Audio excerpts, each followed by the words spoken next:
Hi అండి. ఈరోజు నేను ఎండు చేపలు గుడ్లు కూర వండుతున్నానండి.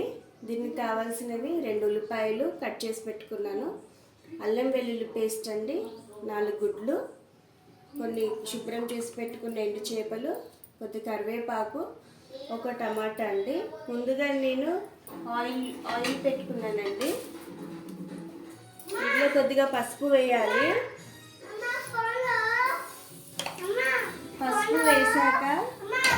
పసుపు వేసి గుడ్లు ఇలాగ నాట్లు పెట్టుకున్నానండి. ఇప్పుడు ఇది ఫ్రై చేద్దాం ఆయిల్లో.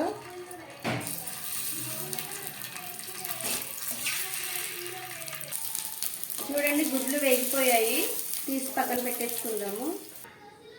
ఇప్పుడు ఇందులోనే కూరకి సరిపడా ఆయిల్ వేసుకోండి. ఆయిల్ వేడెక్కాక మనం కట్ చేసి పెట్టుకున్న ఉల్లిపాయలు, పచ్చిమిరపకాయలు వేసేసుకుందాము. వేడెక్కిపోయింది. కరివేపాకు. ఇప్పుడు ఒక 1 మినిట్ అంటే మూత పెట్టుకుని ఉల్లిపాయలని మగ్గనిద్దాము.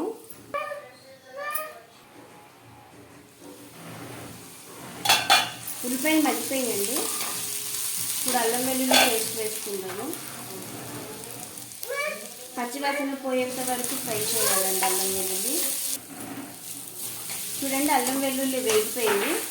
ఇప్పుడు ఇందులో ఒక టమాటో కట్ చేసి పెట్టుకున్నాను, వేసుకుని తిప్పుకుందాము. తిప్పాక మూత పెట్టేసుకుందామండి. ఒక్క నిమిషం మగ్గనివ్వండి.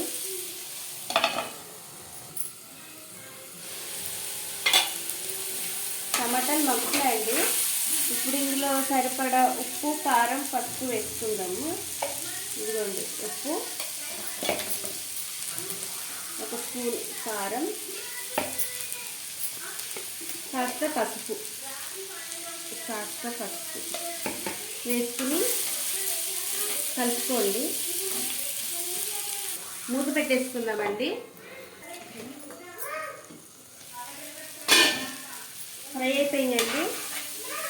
వాటర్ పోసుకుందాము. కూరకు సరిపడా వాటర్ పోసుకుని కలిపేసి మూత పెట్టుకుని ఒక ఉడికి రానిద్దామండి. చూడండి, కూర ఉడుకుతుంది, పొంగొచ్చింది ఒక పొంగు. ఇప్పుడు ఇందులోకి మనం ఫ్రై చేసుకున్న గుడ్లు వేస్తున్నాను. అలాగే ఎండు చేపలు ఏవైతే మనం క్లీన్ చేసి పెట్టుకున్నామో ఎండు చేపలు వేస్తున్నాను, కలుపుతున్నానండి.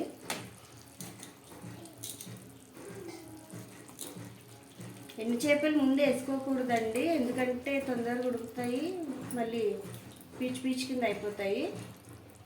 అందుకని గుడ్లతో పాటు వేస్తున్నాను. మాదిరిగా ఉడికితే సరిపోతుంది. ఇప్పుడు అవి ఉడికేంత వరకు మూత పెట్టేసుకుందాము. ఉడికిపోయిందండి. చూడండి, దగ్గరికి అయింది. ఇదిగోండి, ఎండు చేపలు కొంచెం ఉడికిపోయాయి. ఈ గుడ్లు, ఎండు చేపలు కూర రెడీ అయిపోయిందండి. ఇప్పుడు ఇందులోకి కొద్దిగా కొత్తిమీర వేసుకుందాము.